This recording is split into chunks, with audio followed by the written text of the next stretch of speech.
In 2000, 1 out of 150 children were diagnosed with autism spectrum disorder, while in 2022, 1 in 31 children was diagnosed with autism spectrum disorder. While there's a lot of reasons for why that might be, one of the big questions that parents have been having is, how do we take care of these children? While there's plenty of different institutions and organizations trying to solve that problem, maybe none of them have been doing it better than Polaris Academy, a new school located in Mesa, Arizona, with revolutionary ways of taking care of children and supporting them in ways that are really unique and really innovative. Today, I'm interviewing Nathan Palmer, the CEO and co-founder, to talk about what those things are and how he created it. Cool. Nathan? Yeah. How you doing? I'm great, and thanks for the intro. I mean, I feel like I'm a little more accomplished than what I feel I am sometimes by the introduction, but I appreciate that. Yeah, absolutely. So I have a lot of questions for you today. I'm really, really excited. I was able to come tour your school a couple weeks ago. That was really, really impressive. We tour a lot of places, all types, and you guys were incredibly put together. And it was really eye-opening because I could see that there wasn't a show put on, right? You were just like, this is what we do. This is every day. Yeah, we're real. I mean, that you got exactly who and what we are. Right. And that's just so admirable to me. So let's start with a brief overview of what Polaris is, just so that we kind of have a framework. And then let's go into, after that, we'll talk about kind of how that was created. Yeah, sure. What is it? It changes every little bit, but it operates on a philosophy. What it is it's an attempt, really by me as a parent of a child on the autism spectrum, to deliver more services in one place, in one collaborative environment.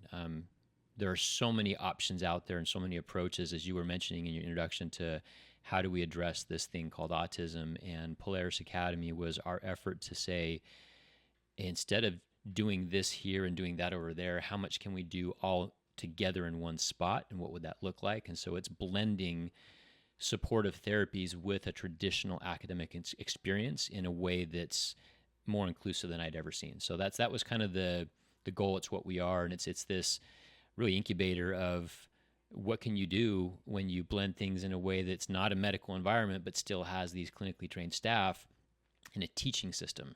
And it's been fun. It's been hugely rewarding. Cool. Sweet. So I want to dive in a little bit more as to what that looks like on the day-to-day. If I was a student, or let's say like I enroll my child, what is his first day going to look like?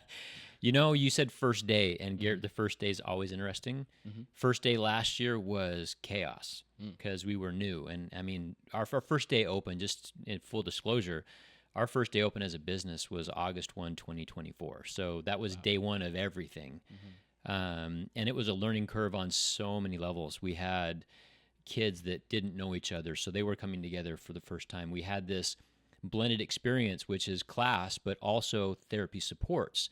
And not in the sense of pull out. Like a traditional education experience is, well, this kid needs supports, and so we pull them out of class to do these one-on-one interventions.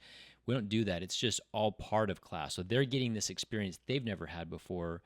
Our staff was a blend of medical clinical staff with academic staff that have never worked together before. So that was their first day together. I mean, there was a lot of firsts. And so I'm going to jump to this year's first day.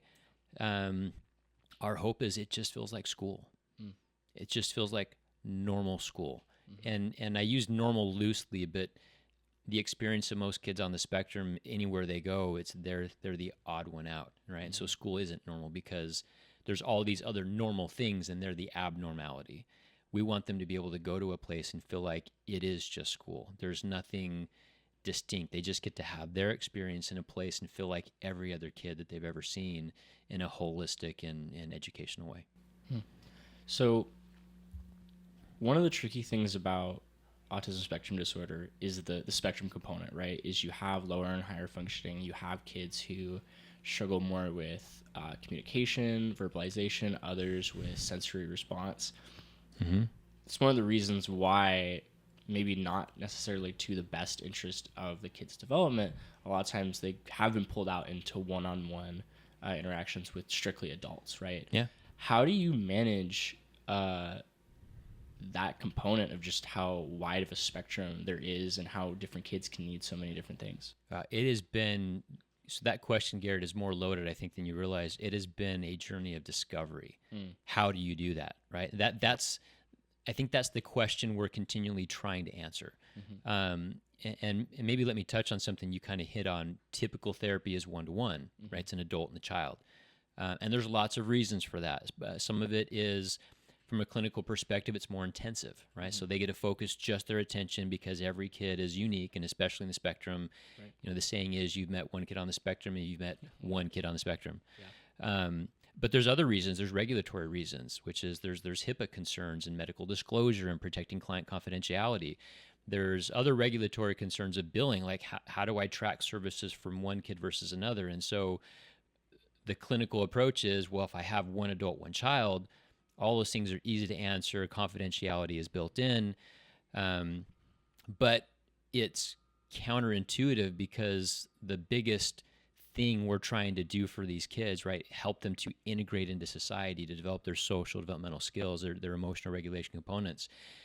We accomplish that by sticking them in a confined room with an adult, right? And so the more and more I meet parents, and autism can be a lonely world. Like you talk to parents out there, yes, there's services everywhere for the kids, but the way they're run, it's like you still feel isolated as an adult. You're on your own floating island. And so, you know, I meet more and more parents now with this school and hearing their stories, and this common component is, yeah, my son was at school or my daughter's at school, and the principal's their best friend, or the teacher's their best friend, or the coach is their best friend, but they have no friends.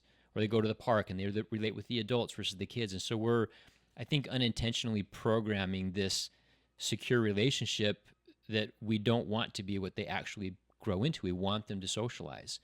So that solving that problem, right? How do we do that?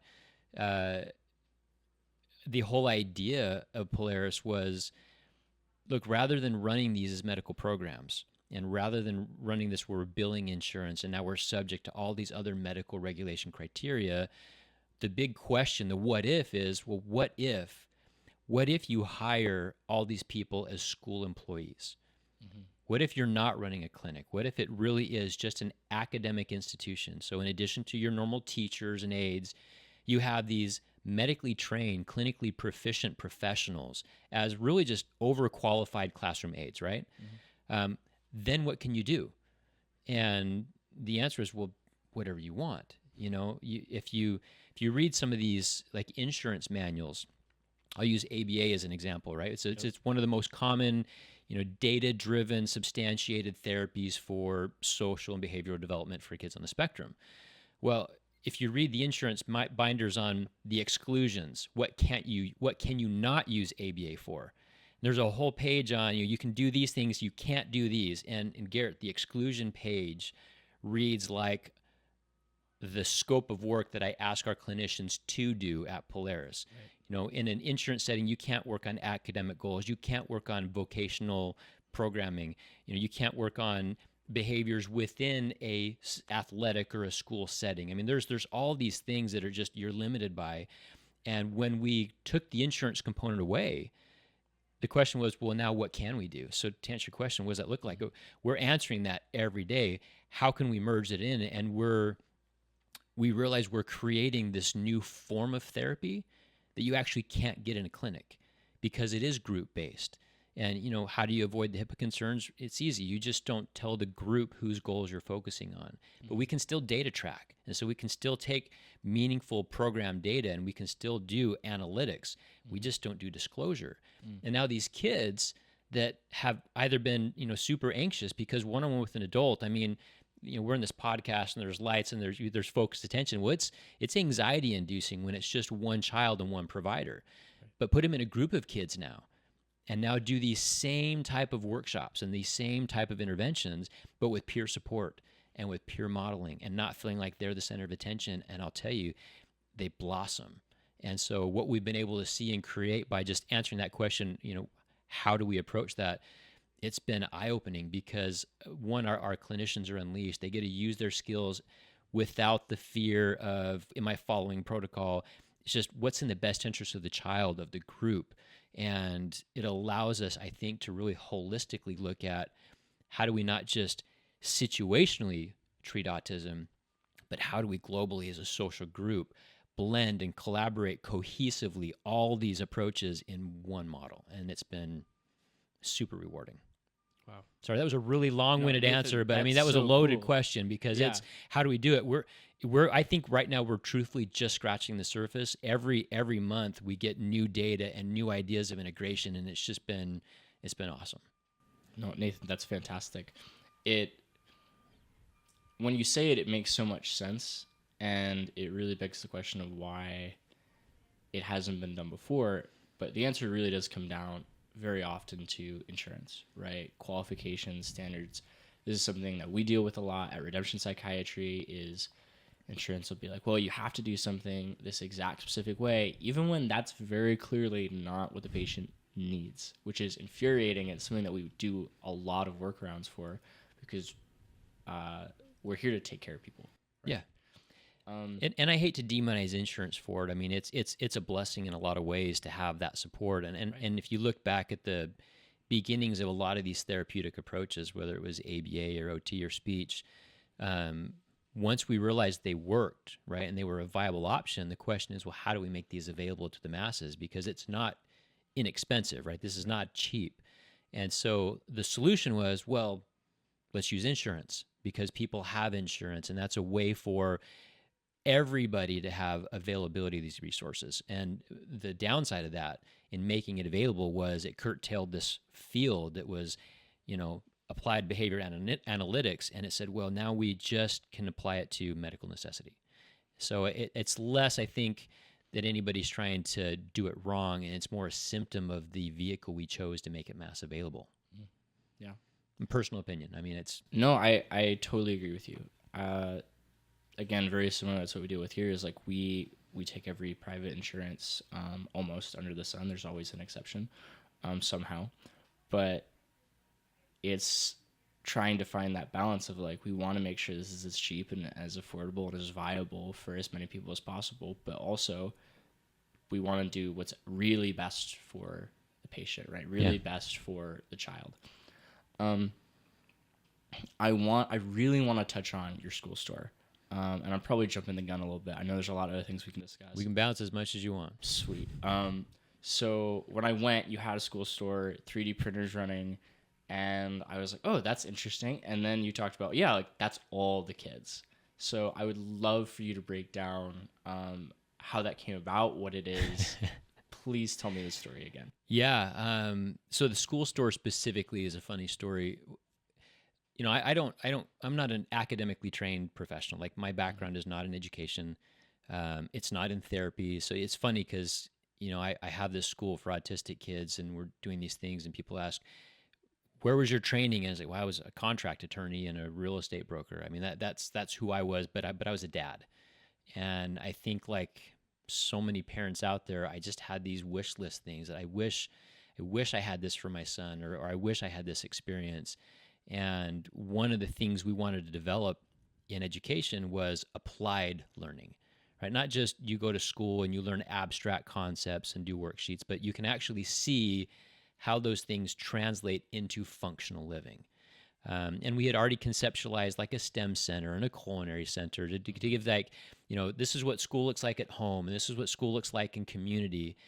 And there was this odd alcove in our front admin space that I had planned to be like a storage closet. Mm-hmm. And I started doing tours for our school, Garrett, and I can admit this today, and I just bless all the parents that gave us the faith and trust they did in the stage we were. But we were touring the school while we were under construction. Mm-hmm. Like literally it was an empty shell, and I'm telling parents, there's going to be a wall here, and this is going to be a classroom. And we're explaining this vision of the model, but in a space that I would never have trusted my kid in, and yet these parents are walking through. And one day I'm looking at this little alcove, and I just had this vision of a storefront. I'm like, oh, and this is going to be a store. And it just was born out of a tour. And it was this fluke thought that hit me. And the more I thought on it, the more it grew. And so we use the Polaris stores as a learning center. And I would say it's in its infancy. The idea was any teacher, any class, whether it's a kindergartner or a 10th grader, can be working on math or science or any functional skill, and then the teacher can go, well, let me show you what that looks like in business. This is what addition looks like in a store. This is what multiplication, and it's in fun ways, right? We can do inventory management. We can teach them data and spreadsheets, which is functional, but we can also teach them design and innovation. What do we want to sell in the store? And how do you come up with those ideas? How do you market it? How do you analyze back-end margins and do analysis? So that's teaching them critical thinking and study and executive function with applied math and ELA. I mean, it's everything school is built for, but in an environment that they get to explore. And so we incorporated 3D printers in there. I mean, when you first look at it, you're like, oh, this is the swag shop for the school, but our students are designing our products. Our students are coming up with ideas of what to put in there, and they're going through the steps of what works, what doesn't. They're doing their own voting system, right? So we're doing creation innovation, and underneath all that, the 3D printers allows them to actually prototype new product ideas. If I was going to start my business, what do I do?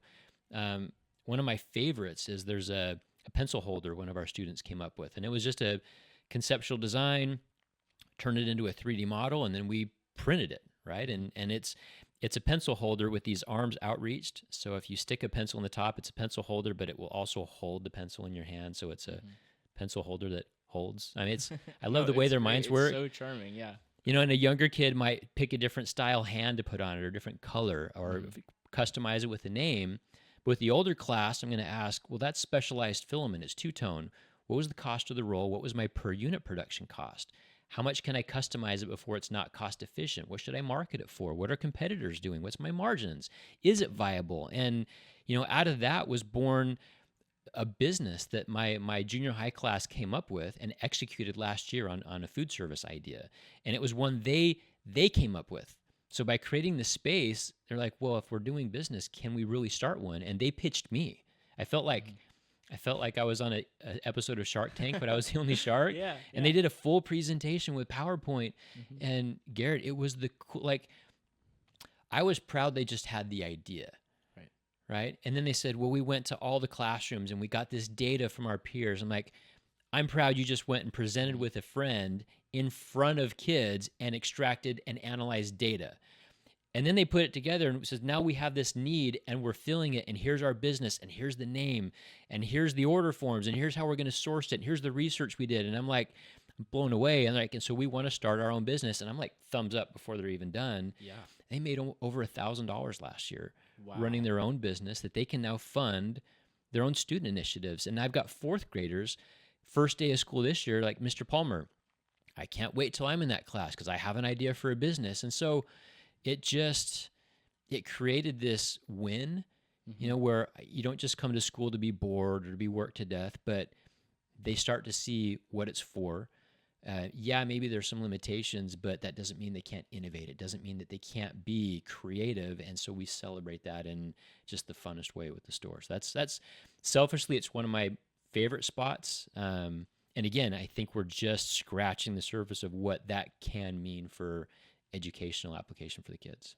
Right. I think that's fantastic. It really, one of the things that I always had a disdain for school. And one of the reasons is because we always started with abstraction and then moved towards application. Yeah.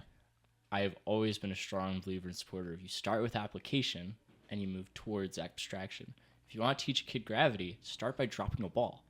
Like, just start there, right? There's no need to start with the formulas and the equations, and when they don't have, and this is why math is so tricky for a lot of kids, is because they're like, okay, but like, what's the context, right? Yeah. Why, where, and story problems only go so far. When you put it in real world and when there's real cost, more than just a grade, associated with understanding and doing something right, you unlock the dopamine pathway, right? The reward center of, oh, like, doing this is leading me towards things I want. And that's going to drive learning so much more efficiently than, well, just learn this because eventually you're going to need it. And if not, well, you know, the SATs, maybe, and that's it, right? Yeah. So I think that is so much better, and it's so much more efficient, especially as over the past decade or so, there's been an intensifying debate going over the value of higher education, right? And I'm not going to comment on that either way, but objectively, a lot of people are wondering if it's really worth it anymore. And so when you're taking kids who previously wouldn't have been looked at as able to be competitive, and they're doing stuff that kids twice their age wouldn't have been doing, I'm just enamored by it, right? It's fantastic because no matter what happens, they can take that mentality and those skill sets and succeed later on in life.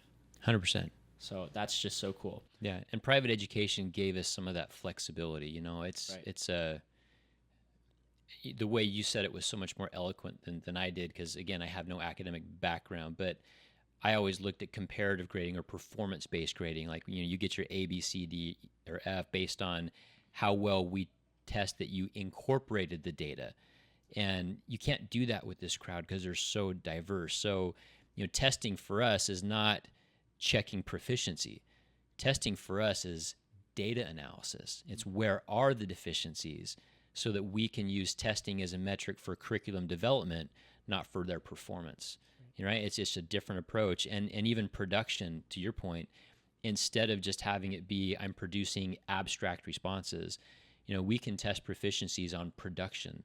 Instead of giving them just an ABCD quiz, well, show me that you know the information. Show me that you incorporated this in a project or in a PowerPoint or in a presentation, you know, so that we're not limiting them to just your standard, you know, public education metrics. It's individualized, and it's been fun to see even how they come up with production to show proficiencies. And so it's standards based more than, you know, production or even, you know, comparative analysis based.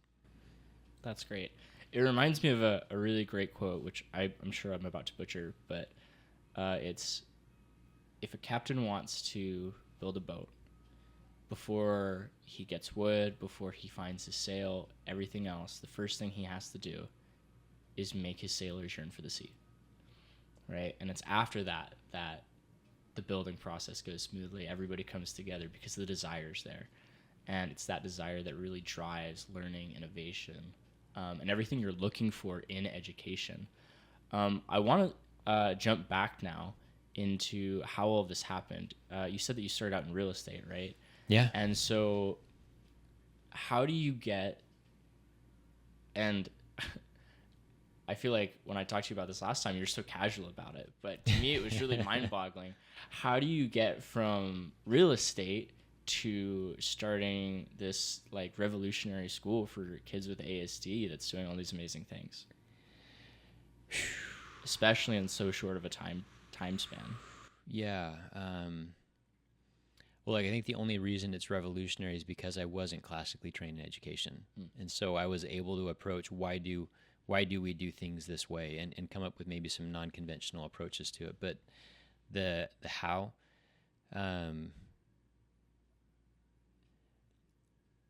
look, whether you believe in divine intervention or providence or whatever you want to call it, Garrett, I kind of felt like I was just led down the path, is the best way I can describe it. It all started with me getting frustrated with options for my son and despair. The whole backstory: we had tried public education, we tried homeschool, we looked at private school options, and there were just frustrations through all of it. And that's not to speak bad about anyone. I love public school. I love the experience my son got, but there was things he needed that just couldn't be offered there. I loved aspects of homeschooling, but I'm a dad. I'm not a teacher. My wife, bless her, like with 4 boys, like just, oh wow, we couldn't. Yeah. And it's hard wearing so many hats. Like, you just want to be your kid's parent. You don't want to be their provider, and mixing those roles, it just makes a lot of stress in the home environment. And the private options, you know, a lot of them out there, he either didn't identify with, or they were full, or they were kind of very exclusive on who they would and wouldn't allow. And I just got frustrated. And I can remember the day I'm standing in a parking lot with my wife at another school that had denied my son enrollment, and I'm like, that's it. I'm just going to start my own. And it was just purely out of frustration. Right. But that seed got planted, and I started thinking, well, if I did, what would that look like? So I called a close friend of mine. He's a mentor friend, very successful businessman. I had done some projects with him in the past, and I just wanted to get his input. It's like, hey, had this crazy idea.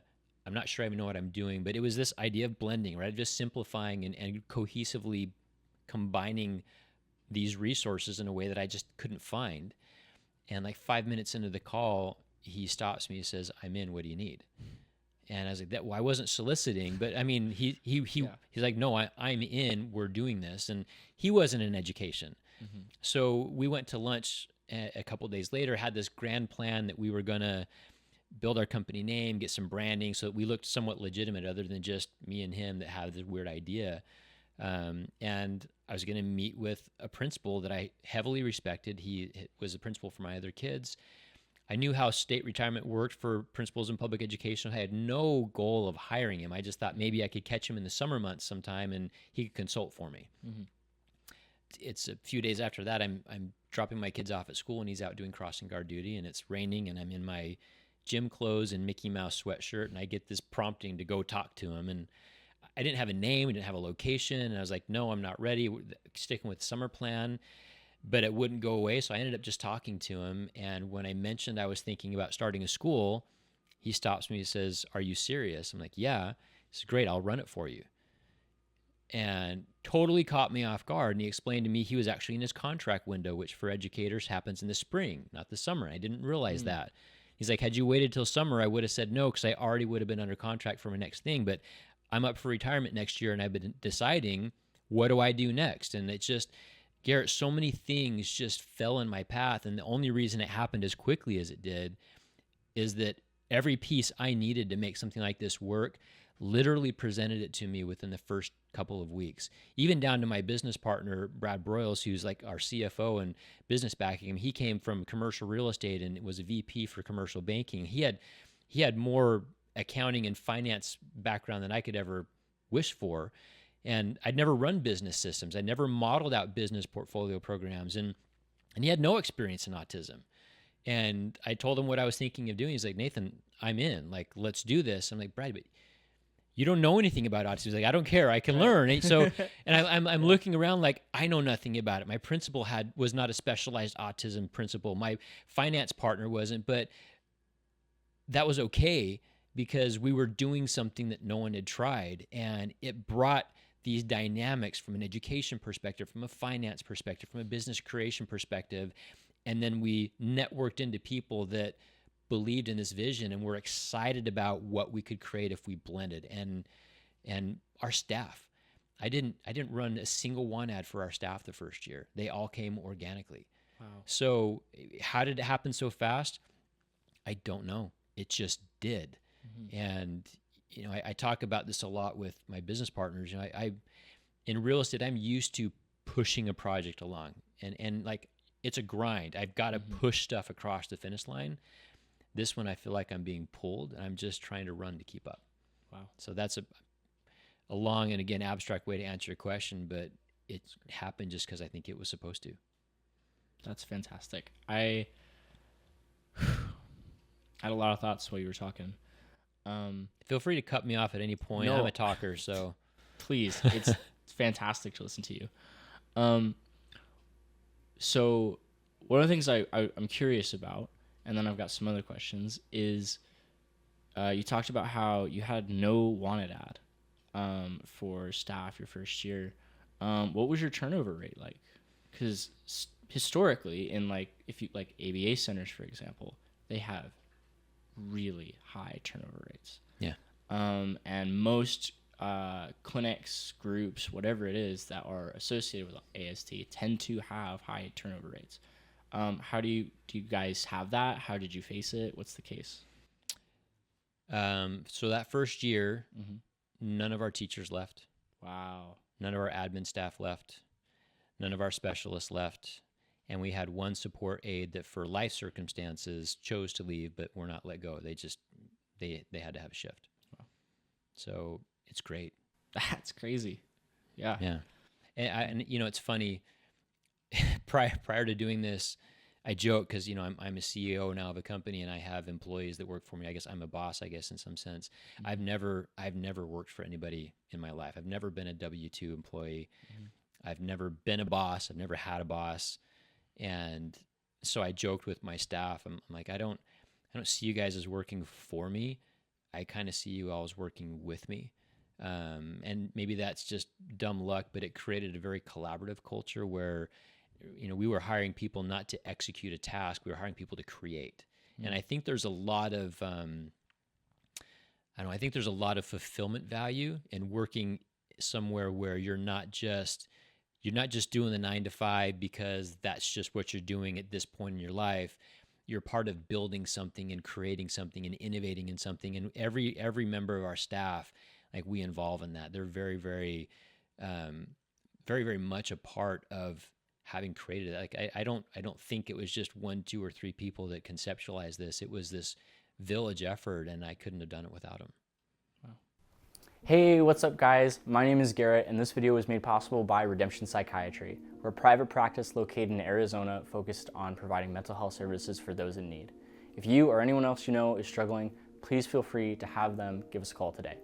Thanks, and we'll get back to the video. So I want to go back to your classrooms and your setup. One of the things I saw while I was there that I really loved is your, I don't know what you call them in your hallways, the sound areas. Our nooks or our coves. Yeah. So I'm a huge audiophile. I love sound. I love sound dynamics, acoustics, very passionate about it. And when I sat down in there, I was envious, to say the least. Can you describe for us what that is, how it works, and we'll throw up a picture. Yeah.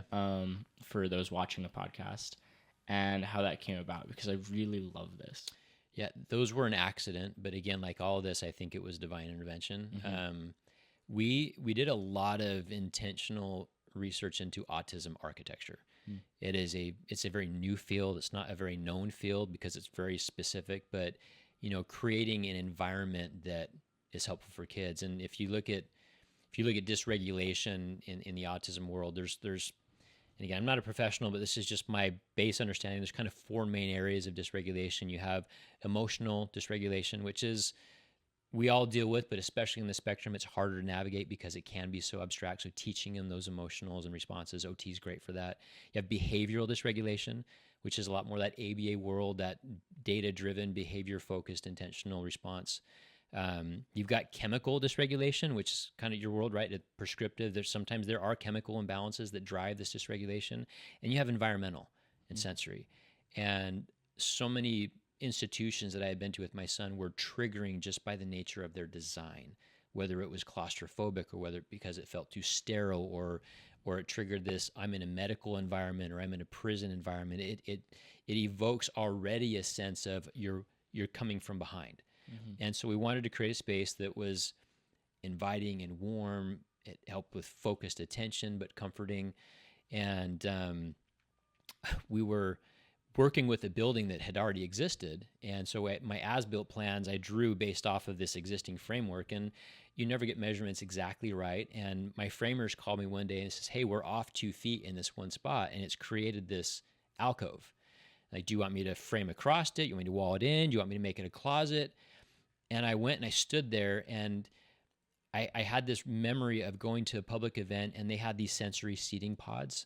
And I don't know if you've ever seen them at like carnivals and fairs. Like, they'll have like these quiet rooms. Yeah.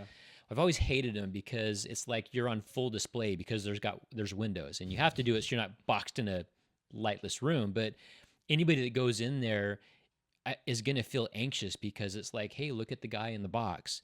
From a sensory perspective, the sound dampening is great. Right. And there was also this seating that kind of was like not fully enclosed, but it was wrapped. And when you'd sit in it, it felt like soft. And I was like, I wonder if I can replicate that. And again, just me getting ahead, I start marketing this to our families of these sensory coves that I promise are going to work. And I have no idea because I've never tried them before. Mm-hmm. But literally, they're just inset into the wall, and they're lined with an acoustic felt. It does a couple of things for us. I had been to other schools that had sensory pull-out rooms. And from a regulation standpoint, a sensory room that's got lights and is dim and has swings and books and toys, very calming. Any kid's going to regulate when they have all their preferred tasks, right? The problem is as soon as they pair that, I get to go to the sensory room when I get dysregulated, they kind of want to act out to get to that space. It becomes a reinforcer. Yeah, positive reinforcement. Exactly. My son liked taking sensory walks when he was in public school. Well, he loves going on walks and he likes getting out of work. So as soon as he paired that with the walk, next thing you know, we're doing 3 walks, 4 walks, 5 walks a day, and it kind of backfires. So, the coves for us, I wanted them to be accommodating but not rewarding. They're decorated very nicely so the kids don't feel like they're in a timeout. And they're not just like this corner in a room where it's like you're going to the special corner. Because again, we're trying not to feel like they're identified or they're distinct. It's not or a different. dunce cap experience. Exactly. Right. So these are right out in our main corridor. They're out in the open public space. So kids can see other kids that are also in the cove. But because of that acoustic balance, when you sit back in the cove, you get the sound dynamics as if you were in a private room. Right? You get the sensory experience that things are calmer, but because you're out in the open, you're not also isolated. So the anxiety is not there. They've got these little pull-out desks, so their work follows them if they need to come out or take a break. So they're not getting rewarded for work avoidance either. And they just get to be. It's just quiet study. But there's nothing else. In the class, we have all these engaging activities, and we have our Lego systems and our write and wipe desktops. And so the class becomes the preferred environment. And so the kids, once they're there, like the question is, well, when can I go back to class? Because the seats are hard. It's designed that way and intentionally. It's just meant from a sensory perspective to give them that soft reset. By the end of the year, a lot of our kids would self-place, right? Because they just knew how it worked. They knew what they needed. And so they're just a functional way for us to not isolate them, not punish them, not make them feel like they have to hide, but to give them that accommodation in a way that's dignified, but that also doesn't give them that underlying reward that so many other systems have an issue with. Right. That's really brilliant. It's fantastic. Inside the classroom, you already talked about dim lights, the write and erase tables. Walk me through those systems, the Legos, and just how your classrooms are set up, because again, it was really interesting. And one of the things that I keep seeing as you explain these things out to me is really a holistic mentality, which I love. It's something that we focus on a lot here at Redemption. We do psychiatry, we do medication management. We have some providers here who, if you won't see a therapist, they'll move you over to another psychiatrist or say that they're not really comfortable treating you, because it's so important that you get holistic care. And that's not even just therapy and environment. It's also diet, socialization, who you're around. All of these things play a role in mental health, and that's true for our patients. It's true especially for children with ASD. So walk me through your classroom setup. Sorry, Sure. It's a long-winded question. No, that's I think I'm more long-winded than you. So Garrett, you take all the time you need. Cool. Classroom's still a work in progress, but the general idea was we wanted it to be an engaging workspace, right? The traditional model of I sit in my class, the teacher teaches, I learn and I listen. That doesn't work for this population, especially when you factor ADHD and the other word salad of acronyms that comes with autism spectrum disorder. So, we don't have a traditional whiteboard setup. Most classrooms, like the front of the room is clearly distinguished by like 3 or 4 running panels of whiteboards, and then sometimes they'll have some electronic screen inclusion in that. Our whiteboards are more for data, so they can see visual schedules, some structured things. They're not for this, the teacher writes and you listen and take notes. We have a digital whiteboard, so it's a TV type setup. It's not just for movies. It literally creates an interactive environment. And a lot of kids on the spectrum respond very well to technology. So it creates a way that when we need focused attention, it draws their attention, because we can do a lot of creative, engaging activities with, Google for Education and some other tools. But their desks are the whiteboard.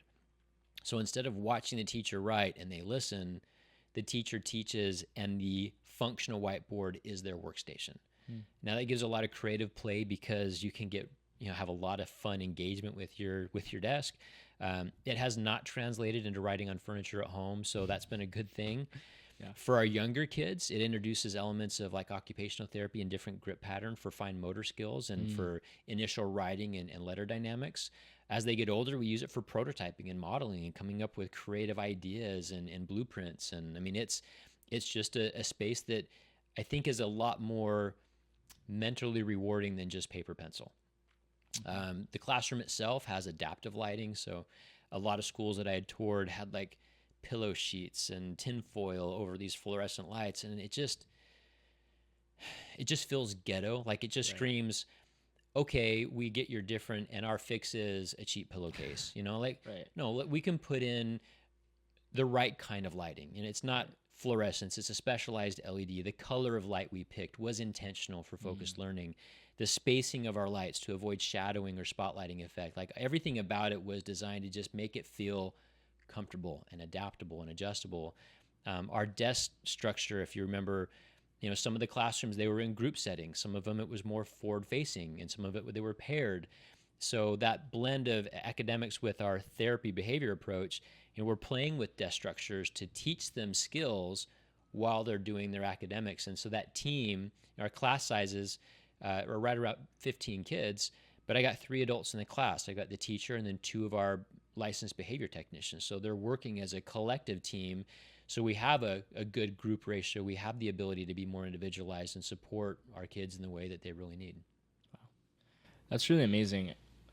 I think those sorts of changes, it's really evident to parents because, and we all can tell this, right? We can tell the difference between I care about you and I care about you enough to not get sued, right? And that's sort of the difference between, you know, we're going to create a light system that actually works, that we know is going to have a positive effect on these kids versus, well, you know, I'm not using these pillows anymore, these pillow sheets anymore, so we'll just kind of drape them over.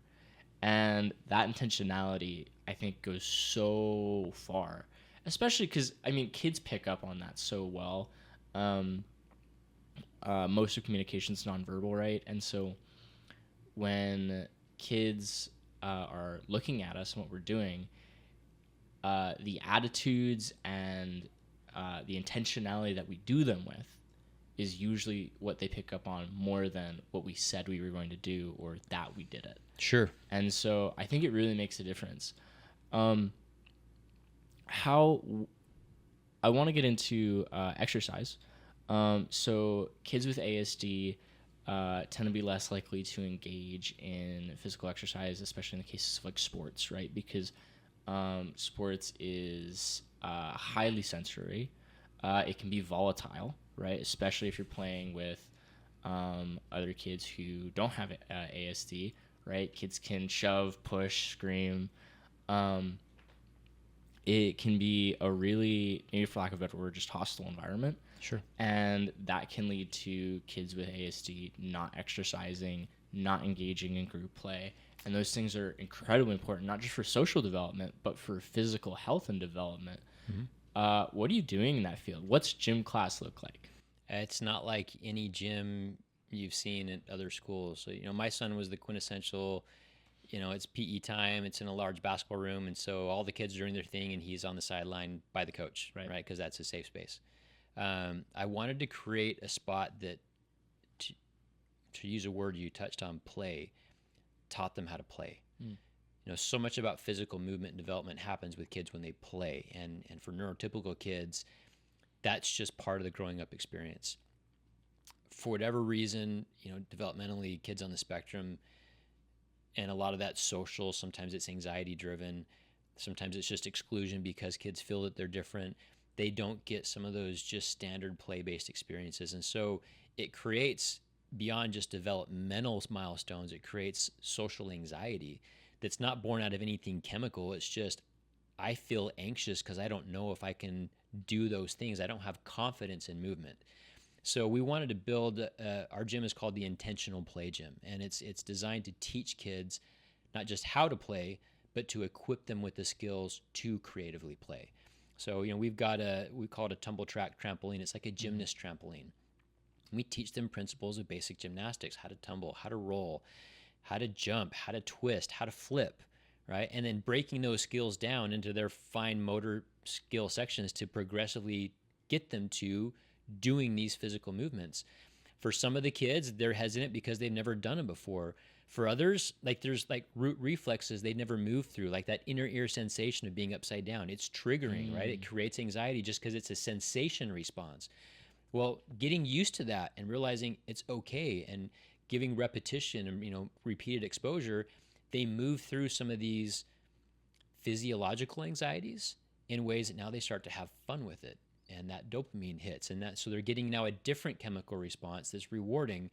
And, you know, this gym, I'll tell you, Garrett, we have, you know, besides the trampoline, a rock wall, and we have a corner we call the Ninja Training Corner, which teaches them different grappling skills and has different obstacles we can attach, detach, move around. And then we have a giant interactive digital display wall that's touch responsive and motion sensitive, right? So we have things that at first glance you go, this is like a jump park on steroids. And you go, this is going to be overstimulating for these kids. It's the craziest thing.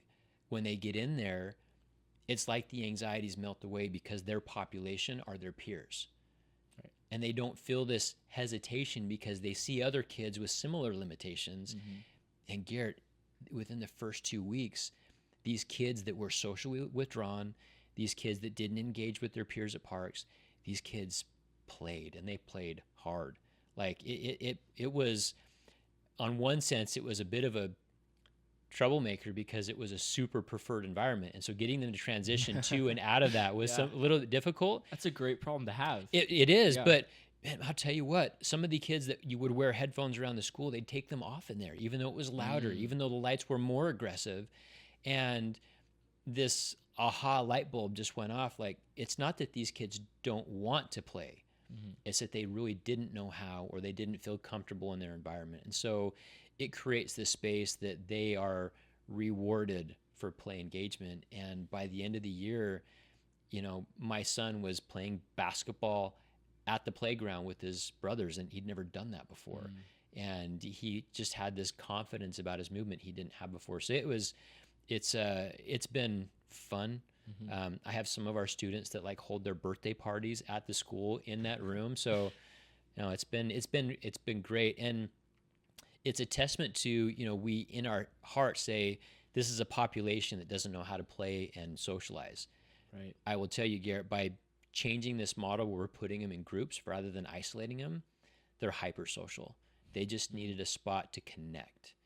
And as soon as they had that connection, that safe connection, they're like every other kid. They want to play. They want to be involved. They want to grow. And it's been so fun watching them do it. That's so cool. It reminds me of sort of engagement theory when it comes to learning new things. Chess is a great example of this. So like if you want to teach somebody how to play chess, right? You play 10 games with them. If they win 5, lose 5, right? Or if they even win 4, lose 6, they'll come back excited because they want to figure out how to win. Yeah. If you play chess with someone and they win 0, lose 10, they're never playing chess again. And that applies in non-direct win or lose scenarios as well, right? It's like if you take a kid and you put him in an environment where he at least feels like I'm just nothing but losing. He's going to be like, I don't want to be in that environment. What's the point? Fair. I don't even know where to start. But if you put him in an environment where he's like, oh, like I'm doing at least decent, right? I might not be the best, but I'm doing as well as at least some of the people around me, you know, and I'm doing well enough that I can understand that some things are working and some things are not, right? I have a basic idea of how to progress towards better. I can find better. That's exciting. That's engaging. And it seems like that's exactly what you've created in your gym class, basically. Yeah, I hope so. Really, I mean, cool. that was the idea. And right. Thank you for putting professional theory to what to us was just a good idea. Mm-hmm. Yeah, and it reminds me, I'm a huge animal nerd, and especially because some of my background's in psychology. I hope so. You know. Fair enough, yeah. Well, it's funny. I was going to go into counseling, but I actually switched out for business psychology for a variety of reasons. But I really, I continue paying attention to like the literature and stuff because I'm just a serious nerd.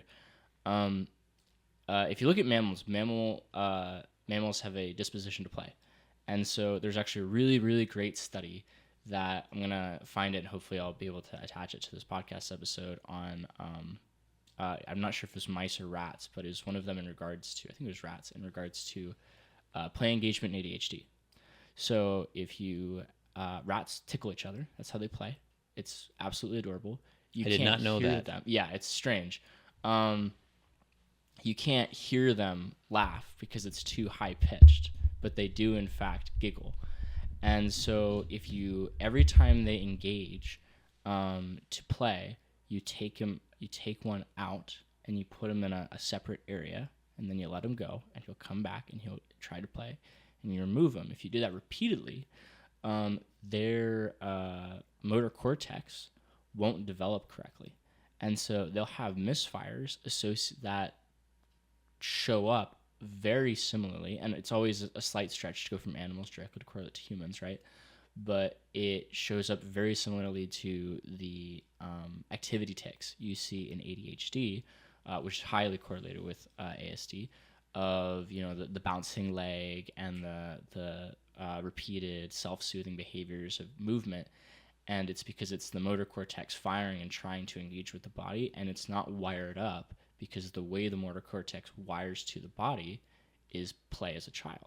Interesting. And it's one of the reasons why it happens as a child, is because A, that's development, but B, when you're little, you can play and accidentally be too aggressive, and your parent will be like, hey, stop, that actually hurt, but you're not going to actually inflict harm, right? And so that's how you have to learn. See, that's super insightful. We just, we've got a podcast we started as well, just a community resource for parents on this topic of autism, and that parenting journey is hard. It's called the Polaris Connection, and we had an OT specialist on. Oh, cool. Yeah. And OT is one of the many resources available, but it's very centered in physical response and emotional regulation. And it's funny, she made a comment. She says, and I'm going to paraphrase, but parents, when we get in this world of autism, we start taking on other hats. In addition to being a parent, we're also the therapist and the provider, and we step into these other roles that she says, the best thing a parent can do is just play with their kids, just be their parent, be their friend, and that is as effective as anything else they could do. So that ties perfect. So I'd love to review that study. That's great. Cool. Yeah, absolutely. Okay, so we've already covered a lot. Let's talk about you're in your second year, right? Second year, yeah. Wow. So what's moving forward looking like? How is your transition from year 1 to year 2? And what's the plan as you look at, oh my gosh, we have to go through year 3, 4, 7, 8, and 12, right? Yeah. What's the plan? Oh my gosh. I hesitate to say we have a plan because it just gets thrown out the window every other week. Mm-hmm. So our problem is we have, I wasn't sure, first off, when I started, I wasn't sure how many other parents had my story. There are educational options out there. And so I didn't know, am I a one-off? Are there really enough of these kids that they could kind of go to public school, but they're falling through the cracks, but they don't quite fit in private. They're like this in-between displaced group. And what I'm learning is that's a huge percentage of this population. And so as the story's gotten out about what we're doing and how we're approaching it, we're just meeting so many families more than I have space to accommodate. And so right now, our year 2 plan was hone the system in.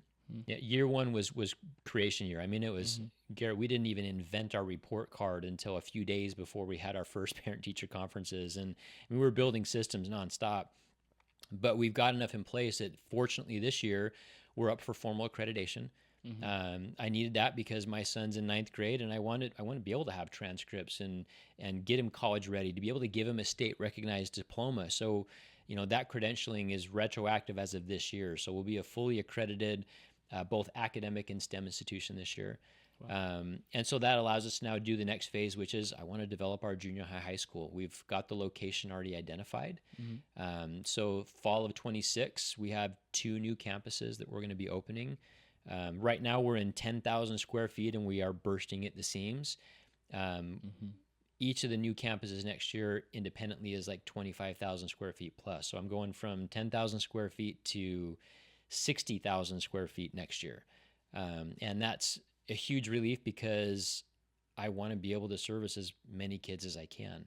So that's the 2-year plan. After that, I'm sure those are going to fill up. So it's just looking sustainably, how can we how can we both grow but still deliver on our promise and not sacrifice quality for quantity? So we're just being conscious. And there was a point, Garrett, where we kind of realized, I'm never going to be able to service even a significant fraction of this population. And so I've had other schools that we've actually toured through our site, and it's odd in business to take your, quote unquote competition and open your playbook and say, hey, this is what we're doing. But that's exactly what I'm doing in this field. Like I don't see them as competition. I see them as collaborators. I want them to upgrade what they're doing. I want them to see what I'm doing, because even if this proves what I think it will be the right way to approach blended education and support, I can never grow fast enough to influence enough of the kids, even in just our local area. So I need everybody else to come. I want them to see what we're doing. I want them to incorporate as much as possible, because we can't do it without them. So what started as I want a school for my son has turned into I want to raise the bar and change how all of us go about autism education. Wow. That's fantastic. One of the things I love about just how you're describing everything is your propensity to change, right? Is you're fluid, you're making changes, you're going to look at something and say, okay, that works. And then 2 weeks later be like, all right, we're just going to throw it out. And I think that's great. And I think people who aren't as familiar with ASD might be like, oh, like, shouldn't you know what you're doing? Right. And that's so absurd. Right. Exactly.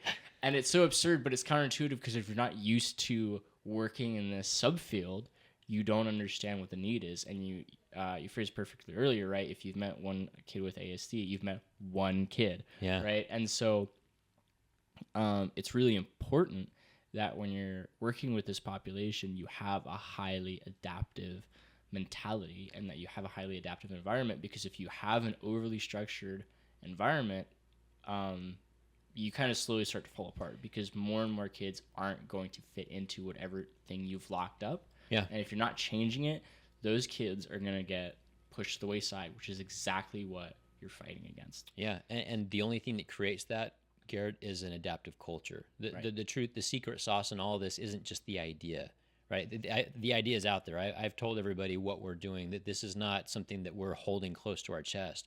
The execution of that idea, the ability to truly differentiate, to truly adapt and respond, it comes from our staff. The secret sauce of it all is not the idea. Like, yeah, that got the ball rolling, but the people we have and them buying into this vision, they're the ones that adapt. They're the ones that meet the kids at their level. They're the ones that are pivoting. They're the ones that are giving us feedback. They're the ones that the parents are truly trusting to make this difference, to make this vision, happen. So, I can't give enough accolades and thanks for my staff. I mean, they're phenomenal people. And I mentioned I've never worked for or with anybody before in an employment setting. I will tell you, this has been the single most rewarding thing I've done. It's been the most enriching group of people I've ever had the fortunate, blessing to associate with. So there's one more thing I really want to touch on before I let you go, and that's your personal life experience with this. So you've worked through a massive undertaking. Usually when people go through these things, it's a lot of effort, and it requires changes to your schedule, your time, your ability to be at home with your family. And it usually results in families having to work around it a little bit to make sure everything works. And so to do all of that on top of having a child with ASD is it's sort of twofold. So I'm really curious personally to kind of change tone just a little bit. Sure. How did you manage that? What was that like? And how are you dealing with it now? I forget where this came from, but I was listening to a presentation on like measurement of success, and I think someone asked a question like, how do you balance personal life with success? And the response was something to the effect of finding the balance is the success. And I've really held to that. I've, bless her heart, my wife has put up with my crazy antics, and I've always been a little ADHD in my business focus. I've done a lot of things. I've found a lot of great success. And really the how do you have balance? It's knowing the people that are important to you and giving time to the areas that matter. Everything else falls into place. As a parent on the spectrum, I'm not unique in the sense that schedules and structure and balance are just inherently hard. I mean, that's something that's true for any parent. And, my wife gets the brunt of it. I mean, it was a life's dedication to providing everything our son needs while still being there for 3 other kids that in their own right are different. And Garrett, honestly, it was going to be hard no matter what. And so I was just blessed to be around people that supported building something that maybe would make the hard a little easier. But before Polaris, our usual day was I'd send my son to school, but the school we finally found for him before we created this was 40 minutes away. So my wife's driving there and back in the morning, there and back to get him in the afternoon, plus the other kids. And in the afternoon, because we have support therapy needs and I can't get them during school, it was 2 to 3 hours a day more of therapies every day, plus Saturdays. And that was hard. Right. And by contrast, this isn't hard. This is, I joke with my principal, my business partner, when I started developing this school, and I imagine it's probably a lot like your field, seeing how I could help people. I just got this internal reward that I didn't have. And not that, being a lawyer or being a broker doesn't have financial success. Sure. But Garrett, I noticed that I had been chronically pissed off for like 20 years, right? I didn't have this love relationship with my work. It was a means to an end. I was good at it. But for me, it used to be that work and family were like these 2 separate fields. And because I did this for my son, and yeah, it's for other people, but at the core of it, I wanted something for my son. My work is my family. And my wife is engaged in it with me, and our kids support it. And the people that jumped in to help bring it to fruition, they're like extended family. And so to me, what used to be the struggle of balancing these multiple lives, just like we blended therapies and academics, it's like my work and family life got smashed together and are blended. And so this has been the balance I think I've always been looking for. It's hard, but the reward offsets the hard. And so, yeah, to circle all the way back, it's not how do we do it? It's I've found this new balance, and the balance for me is a success. Whether it's financial reward or not, it doesn't even matter anymore. That this has become kind of like my purpose-driven mission, and it's I don't see myself doing anything else but this. Wow. Nathan, you're great at this. There's nothing I could possibly say that wouldn't pale in comparison to that. That's a great way to end the podcast. So with that, I would just like to thank you for coming on. My pleasure. You've been an absolute pleasure to have, and I hope to see you again soon. Thanks. Yeah, absolutely. I had a really good time learning about Polaris Academy today. If you want to learn more about what they're doing, please feel free to follow the links that are in the description. Thanks.